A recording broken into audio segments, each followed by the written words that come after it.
Okay, welcome everyone to Santa Cruz County's hottest Google Slides live stream. Um, Coming back at you this week incredibly on time. And you may be wondering, what is the deal with this week's stream? Well, it is a continuation of last week's stream. This week we're talking again about dreams, those things that you see in your head when you are asleep that seem weird. We're going to be talking in particular about a dream from Artemidorus of Daldas's book of dream interpretation, the Onera Criticon. We're going to be interpreting dream from listener using a book. So if you want background on Artemidorus, on his book, on ancient dreams, you better check out last week's stream, which should now be on YouTube. But if you just want to jump into the middle and be a little confused, go right ahead. Well, here's the dream, submitted anonymously by somebody I take to be a listener of this stream. Here is the dream. A guy dreamed he'd been transformed and become bare-handed, that is, had the hands of a bear. Sentenced to death, he beast-warred and got eaten by a bear while tied to a stake. For when the bear makes a baby, it puts its hand into its mouth as though eating it and wipes it off and nourishes it. So this is the dream, you know, and the outcome that I heard from a listener. Because the dreams in Artemidorus do come with outcomes. There's a technical word for that. It's the apobasis of the dream. Every dream, oneros, has an apobasis in the book, the thing that happens after the dream comes through. This is a fairly standard format in the Onera Criticon, though the combination of dream and outcome is often a little bit difficult for us to understand. Well, the dream in this case, the guy gets bare hands, bare arms. In the dream, he dreams that his hands have turned into the hands of a bear.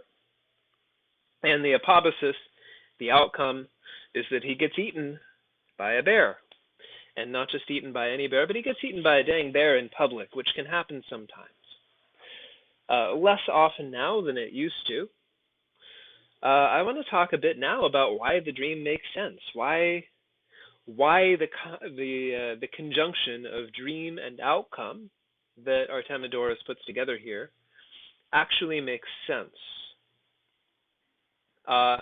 And that is because, like I said, in the ancient Roman Empire, it's less weird to get eaten by a bear in public in a couple of different circumstances. Animals were a big part of Roman arena games, you know, in the cinematic representations, Gladiator or Spartacus or what have you. There's a lot more focus on dudes fighting dudes, but dudes fighting animals or animals fighting animals is something that Romans really like to watch too.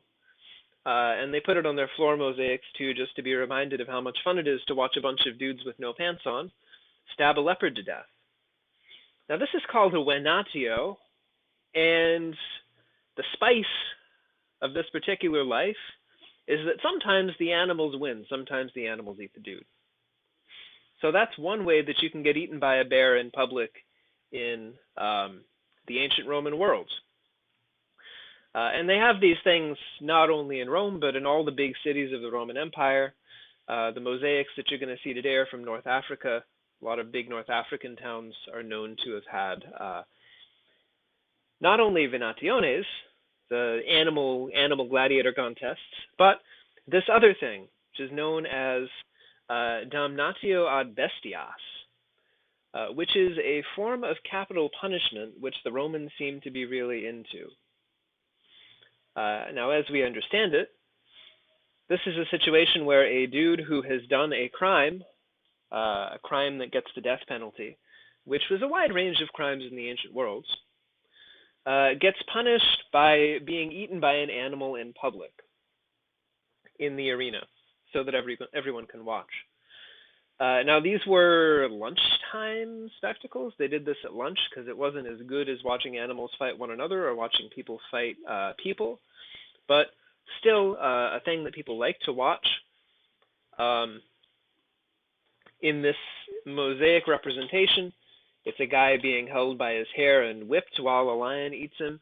Often the people who are getting eaten will be tied to stakes in the ground, as our dreamer was in today's dream, or crucified, or in some other way bound so that the animal has an easier time mauling them. The really interesting twist is that sometimes the victims of these damnationes are dressed up as mythological characters. So, for instance, there's a case where somebody got dressed up as Orpheus and then got eaten by a bear. The irony being that the real Orpheus in the myth was able to tame animals with his music, so it was a bit of a joke in addition to the inherent pleasure of seeing a human being getting eaten. There's another one where somebody apparently was dressed up like Daedalus and then sort of hoisted on ropes and such over a bunch of hungry animals and then dropped in to be eaten by the animals, and everyone was like, well, I bet he wishes he still had his wings. You had to be there. Anyway, this kind of thing happened all the time. It was a routine event, not probably the most common way of executing people just because there's not a lot of throughput. You don't kill very many people per hour that way. In the Roman world, there were a lot of people getting punished with capital punishment, so they can't all have been killed this way, but it was one that continued at least through the first couple of centuries of the Roman Empire. This execution by damnatio ad bestias. And when it comes to bestias, well, the best bestias are the exotic ones, like lions, elephants, rhinoceri. Leopards are a big favorite for this kind of thing. But you can't always afford the best bestias. And the ones that are cheap, that are easy to come by, because they exist in Europe and not just at the outer margins of the Roman Empire, are bears. So bears remain a favorite bestia to condemn people to, especially as the empire kind of winds down and it's less easy to get the fancy ones from Africa or Asia. So when you read literary accounts of this phenomenon, usually it's going to be a bear. It's often a bear.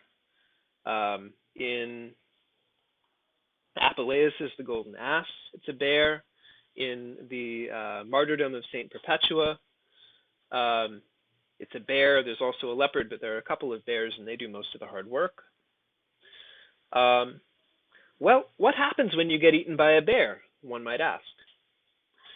As with any animal, you turn into it, right? If you eat a steak or something, that steak turns into you. It is assimilated to you. The steak turns into you. This is a basic tenet of ancient medicine, how they understood eating to work. And likewise, if you get eaten by a bear or a leopard or a tiger, you turn into a bear or a leopard or a tiger. So in that sense, the fact that the guy had already partially turned into a bear in his dream maybe does seem to predict that he's going to get eaten by a bear. But there's an even more special sense in which bears use their mouths to make other bears. And that's what you're seeing illustrated here, as hard as that may be to believe. This is a shot from a medieval bestiary. That bear is licking its cub. It doesn't look like a cub, it looks like something else. But what that bear is supposed to be licking is a bear cub, because the belief is, this is attested in Pliny and all sorts of natural history and such, that bears come out of the womb not really looking like anything, they're just messes of flesh, and that their parents then have to shape them into bears by licking them, as is described in sort of a very confusing way by Artemidorus, apamuxatai kai trephitai.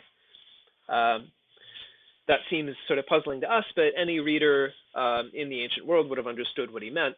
The bear shapes its young by licking it. So, if you're barehanded, how do you get that way? How did you get that way? The easiest way to get barehanded is to put your hand in a bare mouth. And that's something that is likely to happen if you are being executed by damnatio ad bestias in the arena. And that's how the dream, the guy has a bare hand, connects to the future it predicts. The guy is subject to capital punishment and is actually eaten by a bear. Well, so I hope that I've addressed, I think, a fairly commonplace a dream of having beast hands. What it means is that you are going to be punished by capital punishment. I hope people keep sending dreams in for me to work with here. In the meantime, remember, eat healthy and try not to worry too much. Because if you eat too many of the flamin' hot Cheetos and if you have too much anxiety, your dreams will not be meaningful. You will have fake dreams. But if you do eat healthy and you do stay calm, then we can figure out the future together. And I hope to see you back here next week for more of the same. Have a fine evening, everybody.